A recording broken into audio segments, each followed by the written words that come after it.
Welcome, everyone. You're listening to Structure Talk, a Structure Tech presentation. My name is Bill Ulrich, alongside Tessa Murray and Ruben Saltzman.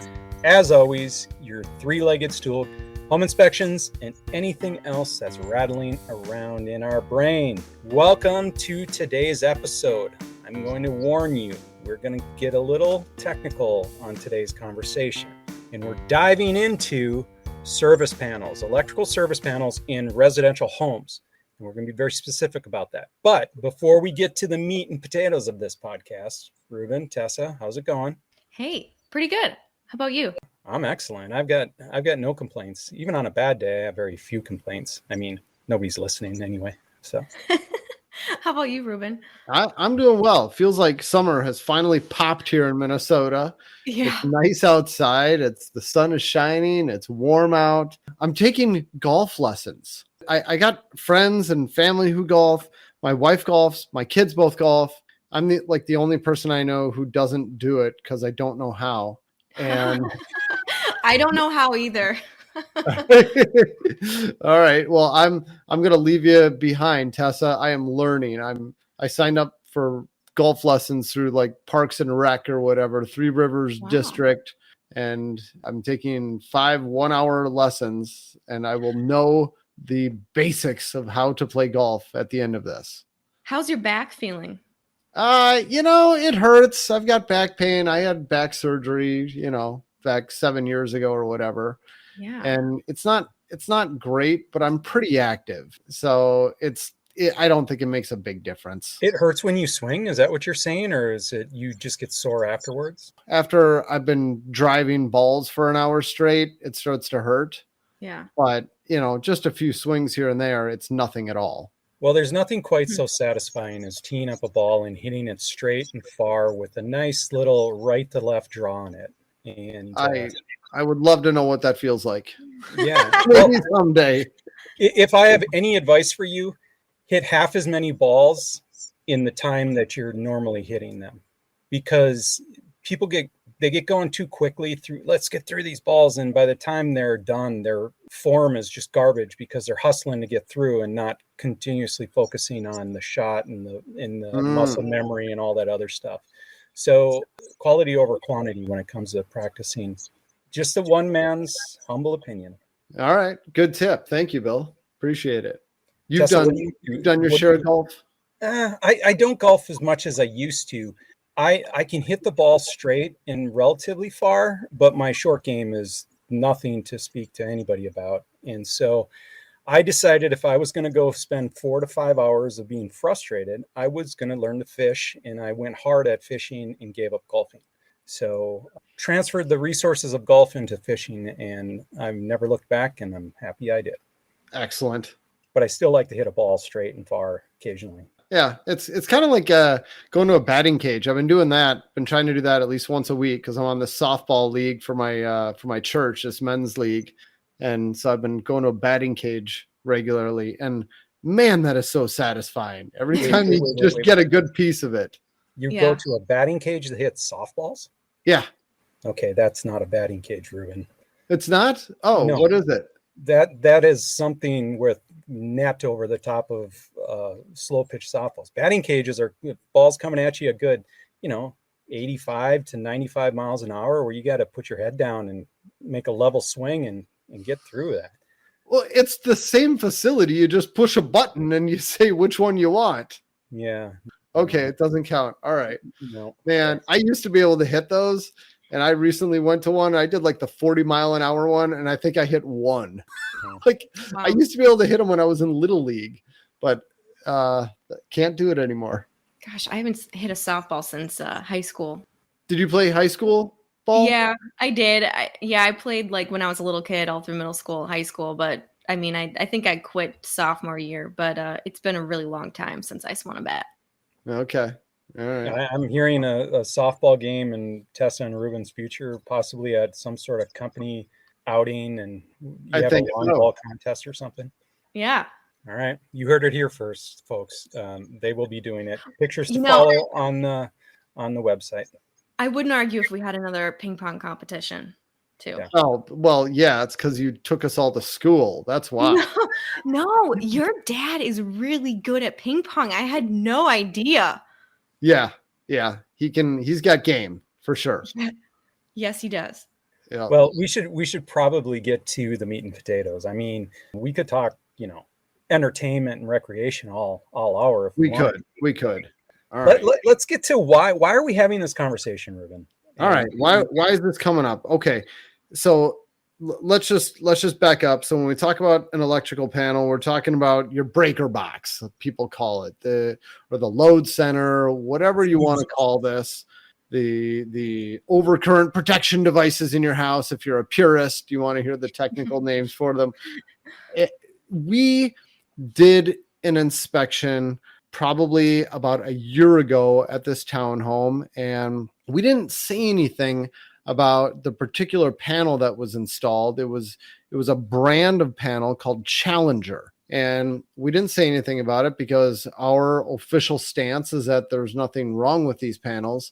But then earlier this year, another home inspector, not somebody from our company, but somebody else in Minnesota, inspected another townhome in the same development and said, "Oh, you've got this Challenger panel. Well, these Challenger panels are bad. They're a fire hazard. You need to replace it. You need to get an electrician out here." And the townhome association ended up getting involved in this, saying, "Wait, we got bad panels. They're all Challenger panels." And they ended up contacting the electrician and they said, "Well, can you replace all the panels?" The electrician's like, "Yeah, sure." And then, of course, this ends up being an assessment to all of the homeowners in the association. Oh. And our client ends up getting back to us saying, "Hey, Structure Tech, you inspected my place just a year ago. You didn't tell me these panels are a fire hazard. What's your problem? Like, you missed this." And our response was that, well, they're not a problem. We've known about these for a long time. I know that there's home inspector, I don't know. I want to say folklore. I'm not trying to put anybody down, but rumors, opinions, misinformation, maybe. There's a lot of stuff on the internets that you can find that says that these are bad, but I haven't found anything credible saying they're bad. And so we don't say they're bad. I think these panels are just fine. And every electrical expert that I have talked to is in agreement. There is no known issues with these panels. So we've never said anything bad about them, but we really got thrown under the bus because it looked as though we're just trying to cover our butts and we're making excuses for having missed something. But that's still our stance. These panels are just fine. And that made me think I ought to get in front of this a little bit, probably do a blog, do a video, maybe we'll do a podcast and talk about electrical panels a little bit, to talk about some of the panels that really are bad and some of the panels that aren't so bad, that seem to get a bad reputation. People seem to kind of freak out about them, and Challenger is just one of them. So Ruben, I think what you just said is going to be extremely controversial because I'm sure before Ruben lives for podcast, I was just doing some Googling, some research, and every single article I was reading about Challenger panels was saying the same thing, that they're bad panels and they should be replaced. So I didn't find anything that said that they're fine, or, there's nothing credible out there. Well, saying that by the time this podcast airs, there will be one blog post out there saying that they are fine, and that will be my blog post defending these panels. And it's not that I'm saying they're good and they're reliable and there's no problem with them. I'm saying there are no known problems. I'm saying that everything that's out there today is hearsay. It's anecdotal evidence. I mean, you want anecdotal evidence? Tessa, why don't you share some of the stuff that you found? Let's start with that. Yeah. Wait. Can I jump in just a quick second here? Because you guys are going right for the All right. Sorry. All right. I just want to put everybody's mind at ease. This is a conversation about service panels, but this is not a massive investment. This is not a huge expense to upgrade your service panel. It's maybe $3,000 now in the 2022 environment. if parts and pieces are really expensive compared to what they used to be. In the last 5 years, I've replaced 2 service panels in properties that we own, my mother-in-law and my own service panel.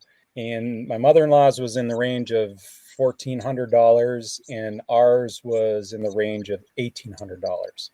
And that $1,800 included doing some wiring in the basement, which is why I was upgrading my service panel. So we are not talking about a massive expense. I just want to keep the perspective on this a little bit. Thank you, Bill. Yeah, that's good helpful. point. Well, so some of the things that stuck out to me, and I know you've captured them, I think, in your upcoming blog. Should I just read some of these quotes that you've taken off of these different websites and sources online? Yeah, why don't you read some of them and let's discuss them one at a time. Here's one. It says, since they're correlated with Zinsco, they had similar safety hazards to worry about.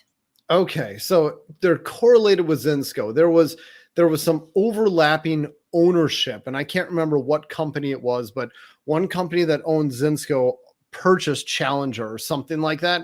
I think it was GTE, Zinsco. Yeah. That sounds right. Yeah. Yeah. And to me, it's like, who cares? Just because a company made a bad product doesn't mean that everything the company makes is a bad product. I mean, let's just look at Ford. They made the Ford Pinto. I think people have argued that that's one of the worst vehicles ever made. They used to explode and start on fire during low speed accidents.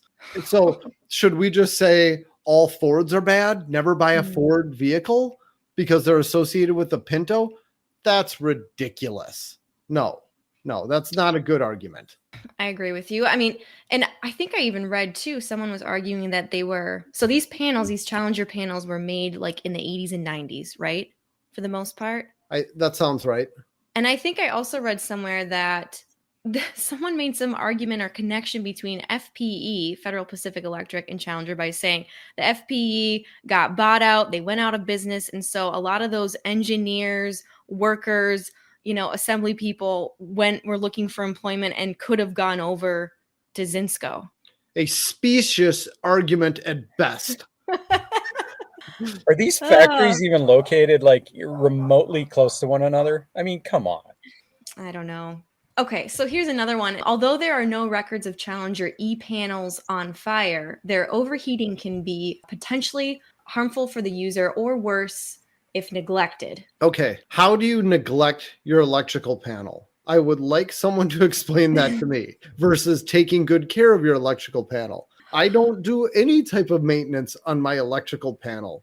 Tessa, help me out. The only argument I could make to that one is like, I guess we are supposed to turn breakers on and off on a regular basis to make sure the mechanism doesn't jam or something. But does anyone ever do that? I mean, I've never done that. I've never on a monthly basis gone down and turned every breaker off and back on again. I don't recommend it because I have a service panel in my garage at the cabin and my switch is broken. So I use the breaker to turn the lights on and off once a weekend. And or however often we're up there, and now the breaker's not working. I've got to like shake the hell out of it to get it to work again. So probably not totally safe. Yeah, well, yeah.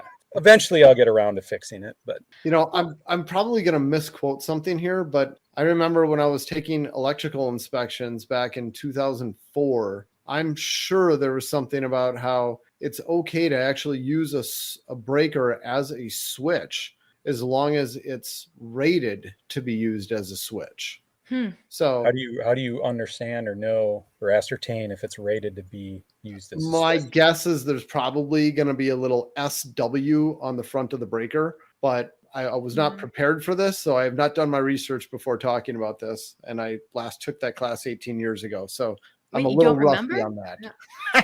I'm surprised, Ruben. You remember everything. Okay. Well, I wanted to go back though to this comment talking about overheating and causing fires, because a lot of what I was kind of reading about online was that these panels tend to basically the breakers fail to trip, and that leads to overheating, which can lead to obviously a fire in the panel. And a lot of these panels, people were saying, have issues with signs of overheating bus bars and breakers that are not tripping like they should. But really, I mean, is there any evidence out there? Has there been a lot of testing done on these Challenger panels that is that's a fact? I mean, I know there's a lot of evidence out there for FPE panels. Yeah. Where's this coming from? For Challenger, I don't know of anything. The only thing I've ever seen in a handful of websites, blogs, etc., is pictures of scorched bus bars and signs that there's been overheating in the panel. But we've got that for every brand. And I shared that in my blog post. I've got pictures of GE panels, of Square D, of Cutler Hammer, of ITE panels, all the big ones out there today. I've got pictures of scorched bus bars in every panel that you can think of. This doesn't mean that all these panels need to be replaced because I've got some anecdotal evidence of them overheating. This can happen in any panel. Well, why is that evidence of overheating anyway? Right? Like, have you ever taken your jumper cables and accidentally hit something with them, like the side of your battery when you weren't expecting, and how hot that thing got, how quickly? It's not like it overheated. It just made like momentary contact when it wasn't a good idea. And so how can you say this bus bar overheated just because you see this one thing? Yeah, right? you don't know. But I will say, anytime we see signs of scorching in a panel at the bus bar or whatever, we're calling an electrician to come in and check it out. Well, and I think I did read too that Challenger did have 2 types of breakers recalled. I think it was like in 88. I think I read from February of 88 to April of 88. There was a breaker that was recalled by Consumer Product Safety Commission. And it was like just a 1520 amp single pole breaker that was manufactured by Challenger, and then a GFCI breaker that was manufactured by them. And so, I mean, there could very well be a few bad breakers that are still installed in these Challenger panels, like from the 80s or 90s, that are not performing the way that they should, which could lead to these problems. But there's been tons of recalls on breakers. It's not just Challenger. It's any manufacturer, right? Yes. You hit the nail on the head, Tess. Okay. Well, thanks for helping me understand that a little bit better. Here's another quote that you pulled from a resource online that you've got in your blog. It says, let's not forget as well the fact that this electrical panel brand is more than 30 years old and they don't reproduce the product anymore. As a result, you have a house supported by a load center on the brink of extinction. Come on. We've got hundreds of thousands of panels that are over 30 years old throughout the Twin Cities.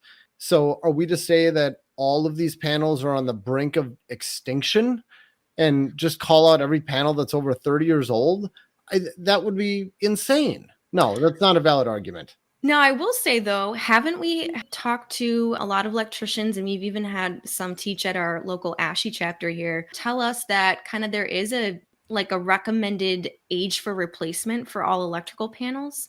I wouldn't say a recommended age for replacement. I mean, somewhere around the 40-year mark, people start to raise some eyebrows and start to say, well, it's pretty dated equipment. But we sure don't make a habit of recommending replacement of panels that are over 40 years old during our home inspections. I mean, the biggest reason I can see why you might want to upgrade an outdated panel is because you can't get replacement parts for it and you want to do work on your house and you can't get replacement parts, or you can't get parts that have modern safety features like arc fault protection breakers. I mean, that I can understand that, but it doesn't mean that your panel is unsafe. It just means it's old. Do you think that, things wear out over time? And if so, like personally, what would you say to someone who's got a panel that's like 50 years old? Would you say it's probably a good idea to have it replaced? I probably wouldn't. You wouldn't even say that? That's a major depends answer right there. I mean, you can't yes. Oh, I blew my chances there. Hold on, Tess. Ask me again. I can say it depends to you. What are they going to be doing in this house? What future changes might be happening, so on and so forth? What does that panel look like? Is it in a basement that's like 110% humidity 9 months out of the year and it's rusted and corroded inside the panel? I mean, every situation is going to be different. I personally upgraded mine because I had a panel that was out of room and I had a sub panel that was out of room. Right? Like sometimes you tap yourself out and the only option or the best option is to just get a bigger panel and replace the old stuff and go with it. Yeah. I mean, I was going to save this for later in the conversation, but I think there are some things that are just old and they should go, because these are metal components that trip back and forth, and rust can affect things. And I don't know. I mean, there's some panels out there that look pretty sketchy. All mechanical things fail at some point. Yeah, and to your question, Tess, I'm assuming that this is all pristine and it's in good shape and it doesn't look like there's been any damage or hack wiring done, and it just all looks good and clean. How That's many my of those have you seen over the years? Yeah. we see them. We do see them. But I think it's good just to let our listeners know that just because a panel is 30 years old or 40 years old or 50 years old, we're not saying, hey, this thing needs to be replaced because it's old. There's a lot of variables that we look at to determine whether or not we think it should be upgraded or repaired or replaced. Correct. But the older it gets, the greater the chances that you do have a problem with it. No question about that. Yeah, that's helpful clarification. Okay, so here's another one. Bad news always comes with outdated breaker panels. Well, I guess that ties in with what we just talked about, huh?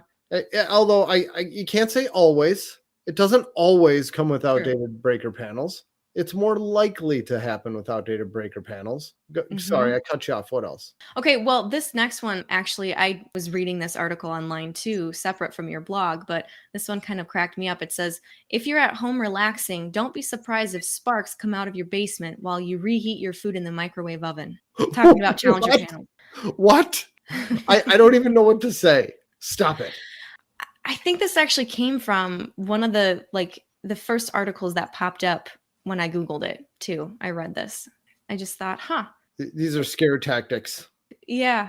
Come on. Sparks coming out of your basement when you turn on your microwave oven? That's intense. I'm going to say if that happens, I don't care what panel I have, I'm going to be surprised.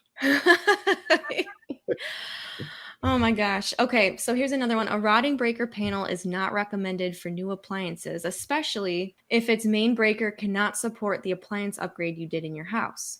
And what you say is, I've never seen a rotted breaker. What is that? What? Yeah, I was going to ask you what a rotting breaker panel is. They stink. They stink like, I don't know. Rotting flesh. I mean, I'll agree. A rotting breaker panel is surely not a good thing, and you don't want to connect new appliances to a rotting breaker panel. But this applies to any panel. I don't know what this has to do with Challenger. This sounds more like they're saying somebody just keeps adding more and more to this panel and it's overloaded, and that's a bad thing. Well, of course that's a bad thing for any panel. Yeah. Exactly. Yeah. Yep. On the flip side, they're not up to UL safety codes because 1, it is an old model, and 2, fire risks are high if kept in use. Thus, they're not safe. That's called circular reasoning. That we've got a logic flaw there, Tess. I mean, we're saying they're bad because they're not safe, because they're a fire risk. So they're bad. Like, stop it. Where are we going with this? They met the UL safety codes at the time that they were made. Are we saying that every time the UL safety standards change, everything previous to that is bad now? I mean, that's what this is saying. Yeah. Well, and if you take it to the next level, it's bad and it needs a replace, and that's an undue burden to put on a homeowner or anybody. It's just ridiculous. Yeah, I mean, if we were inspecting a house built in 1950, I mean, and we were holding it to today's current safety standards and codes, I mean, nothing would quote unquote pass in that house. Yeah. And that's not the purpose of our inspection. It's not to say the house passes or fails. We're looking for safety problems, defects, maintenance issues. And so, yeah, just because it was built to an older standard doesn't inherently mean that it's bad. That's right. That's right. Okay, here's another one. Don't be complacent and wait for your home inspectors to see that you're still using an old load center. Breaker boxes being outdated need an immediate replacement. They know that a Challenger is a forbidden breaker box at this age, so they'll report this as a violation of the electric code too. Ooh. Forbidden. Such strong language. This one must have been written by a home inspector, huh? Or I hope not. I mean, no, forbidden. They're not forbidden. And your home inspector is going to require replacement? We don't require replacement of anything. We'll make recommendations, but that's it. And when was Challenger panel in a violation of electric code? I'm not aware that they ever were. Again, I don't even know what that means. Even panels, like we'll talk about the FPE panel, that's not in violation of electric code. It's a violation of the human code. Okay, here's another one. In truth, it is one of the outlawed electrical services in the market with existing reports of overheating issues. End quote. Outlawed. That's patently false. They are not outlawed. All of the stuff you're reading, Tess, this is just inflammatory language. It is over the top. And I think when you get a lot of maybe newer home inspectors, they see a panel that they've never seen before. You go to the internet, you Google it, you type it in. Well, I've never heard of Challenger. I'm going to do a little Googling. And this is what you read. And maybe if you don't take the time to really digest what all of this means, what they're really saying, you just say, well, there's a lot of bad press out there about these panels. I better call it out to be safe. And I think that's all that's going on here is it's bad press creating bad press. And then you get people reading about this and then they regurgitate it and it gets repeated over and over again. And it's all anecdotal. Now, one thing I did read was that there might be a problem with some insurance companies covering houses that have Challenger panels. Is that a real concern? That is a potential concern. Insurance companies can have problems with a lot of stuff. I've heard that it's just in Florida. I mean, maybe there's other places, but that's the one credible thing I've heard is that Florida insurance companies don't like Challenger panels. But as we've learned, when it comes to insurance companies, I think most of them aren't even going to ask what brand of panel you have. I have never had an insurance company ask me about that. They ask the service size, perhaps. They might ask if you've got fuses or breakers. Yeah. But yeah, it's maybe the type of wiring you have. But I've never answered the question what brand of panel I have. So it's not a great argument if you ask me. Can we go back to that bad things happen with old panels quote? You watch the TV fix-it shows where they're like doing the house remodel, and there's inevitably in every episode there's some moment when the designer or the contractor needs to sit the homeowner down and have the conversation about, oh my God, we lifted this thing and we found that thing and this means this thing. It's got to be into that thing.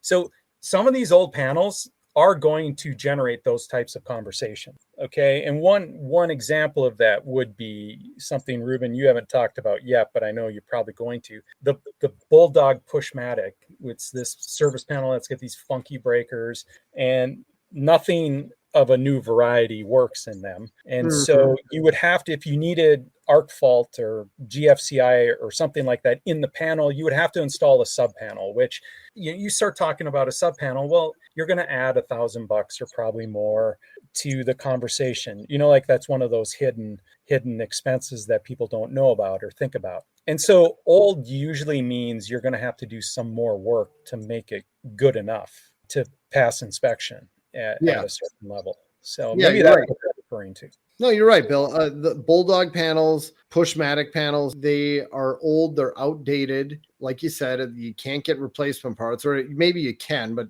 you're not going to get them at your local home improvement store. And you're certainly not going to get arc fault breakers that fit in those panels. So if you're doing work, it can turn into a big hassle.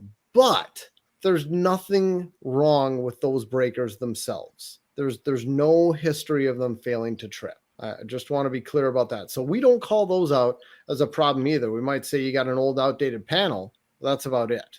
Are they from the 50s and 60s, roughly? 50s up to the 80s. 50s to 80s? Yeah, I think the last Pushmatics were built in the early 80s. So one thing that can happen, though, I know we've talked about this, is the breakers becoming like stiff and difficult to like reset, right? And I mean, you think about it, though, you could be dealing with a breaker that's 70 years old. It's not shocking that, no pun intended, that it would have problems.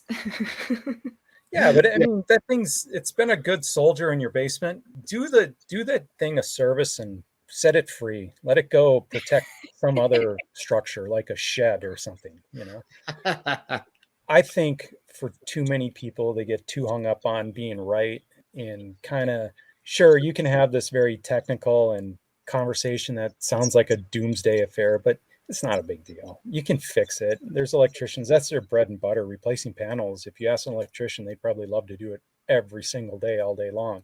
And the other thing I want to say is, just like we sit here with our world-class opinions, every single person walking around has their own opinion about what's right, what's wrong, what's good, what's bad. And because one electrician showed up and said this, or one home inspector showed up and said that, before I get too wigged out about it, I'd probably ask for another opinion of a trusted source and just validate or corroborate this comment or this evidence and move forward in a methodical way versus just, oh my God, you didn't tell me about this panel and now I'm out $1,500. Yeah. Mm-hmm. Although I will say there are some bad panels where we call them out absolutely. every time and say, hey, you should just have this replaced. Yeah, run through the list of garbage and why, and then maybe we can kind of have a better understanding of where these are true concerns. Yeah. The most infamous one is Federal Pacific Electric stab lock panels. And those are these breakers where they would fail to trip under overload conditions. You get too much current going through it, like a dead short or something, and they just simply don't trip. And then what happens? The wires start on fire. We had Douglas Hanson on. He shared an awesome story about how he was at where the breaker tripped, another breaker tripped, and then all of the breakers of the circuit, the dryer circuit, the circuit breaker at the panel, and the main circuit breaker all failed to trip. And the overhead wires were whipping back and forth because there was so much current going through there. So Federal Pacific, we always call out for replacement of those, right? Yeah. It's amazing how many are still around. I can take you to a 30-story building that's full of people, 230 condos, and I bet you 180 of them still have their Federal Pacific panels in them. Yep. And that is all over the countryside with these early 80s buildings. There are a lot of Federal Pacific parts and pieces used. Okay, which other ones are bad and why? Okay, so a couple other bad panels that we recommend replacement on are Zinsco or Sylvania panels. And for those panels, they can have problems with the bus bars and expansion and contraction, and which can lead to fires and overheating and all sorts of problems. So those two panels are just an automatic recommendation for replacement when we come across those. Yeah. You can spot them from 6 blocks away. Because why? I mean, they look so unusual, right? Yeah, they have a different look to them, and the breakers are usually thinner, and you'll see different colored breakers too, like a light blue, a light green, even red. Pink? Red? Yeah. They experimented with some pastel colors. Yeah. So they don't like those panels either. Not good panels. So there it is. I mean, you've got FPE, you got the Sylvania, you've got the Zinsco. The Sylvanias and Zinscos that are bad look the same. They've got that center bar with the goofy looking breakers on them. Yep. Mm-hmm. And there's another one out there, similar design, similar bus bars, Magnetrip. Not nearly as common, but there's a handful of those out there. I got a few pictures of Magnetrip panels too. Basically the same thing as a Zinsco or Sylvania. Older model. Ruben, why don't you just explain the hazard of taking the panel off or panel cover on those center stacks, bars and breakers? Well, a big concern with these is that they would get loose from that bus bar. They had this design where they could slide up and down on the bus bar, and over time where they get hot and they get cool, at some point the jaws stop working and stop holding it in place. And you got the potential for the breakers to just slide down right out of place and fall out of the panel when you take the panel cover off. It's just the cover that's holding everything in place. And for that reason, we just don't remove the panel covers on those. Now, if it's a house where we suspect aluminum wiring, we're going to go to a bunch of other areas and we're going to look really hard for signs of aluminum wiring. That's probably the one big thing we'd be concerned about inside the panel. But because of these problems, we do not remove panel covers on those. And that's simply because those dates overlap. When aluminum wiring and that panel was in service, there's just that potential. Yeah, mid-60s to mid-70s. Has that ever happened to you, Ruben? Have you ever had breakers fall out on you? No, thank goodness I haven't. Or if I did, you blocked it out? I probably shouldn't say this. I blocked it out because I took the breaker and I put it back in the panel. But you know what? I will never admit to that. I'm sure I've never done that. Wow, that's scary. That's the last thing you want to have happen when you're inspecting a house is you remove the panel cover and the breakers fall out on you. Yeah. Because then what do? You're standing there like a dope, like, oh, it fell apart when I took the screws out and I don't know how to put it back together. It's like you couldn't look any more incompetent if something like that happens. And it's not because of anything you did, but good luck explaining that to anybody. Exactly from what you did. You took the panel cover off. This is a case of an ounce of prevention is worth a pound of cure. Just don't do it. Yeah. I know we'll get pushback on that. We have people saying, well, but then how are you going to know if blah, blah, blah, you got aluminum wiring? Well, like I just said, we look other places. Mm-hmm. Well, they're welcome to come over and do it and take on the responsibility anytime they want to. Yeah. Any other concerns that might be going on inside the panel, like, an undersized wire, double tap breaker, or something like that? I think the fact that the panel is an FPE panel overrides any of those little things, or is in Skull or fix it when they put Sylvania. the new panel in. Yeah, exactly. Yep. That settles it. Challenger panels are just fine, according to Ruben. And we may change our tune. Next week, I might read some report with some really damning evidence that says that these really are bad. And if so, we'll let people know about it. We'll start calling those out. But as of today, all I've ever seen is anecdotal evidence. Never seen anything to justify us calling for replacement of these panels. Yeah, and like anything you get off the internet, verify it, see who's saying it, see what their connection is to some other company. And I mean, why would somebody get up today and decide that I'm going to go just take down Challenger? It doesn't make any sense to me. So, and again, it's one of those problems that I would say is not a deal breaker under any circumstance. It's just a matter of who's going to foot the bill and pretty low test stuff. It's a good conversation and we can get all technical and geeky about it, but it's not something I'm worried about. We've tackled all the tough subjects today, and that was fun. I like that conversation. All right, so by the time this comes out, Ruben will already have the blog up. So any technical references that we mentioned that you want to go refer to, they are in print on the Structure Tech blog. And we will not forget to say this every single show. Ruben, where do people send questions, comments, or other correspondence? Yes, please email us, podcast@structuretech.com. Outstanding. Well, that's a wrap on today's episode. You've been listening to Structure Talk, a Structure Tech presentation. My name is Bill Ulrich alongside Tessa Murray and Ruben Saltzman. Thanks for listening. We'll catch you next time. For more information on how we can provide you with the right information about your home before you buy or sell, contact us at structuretech.com.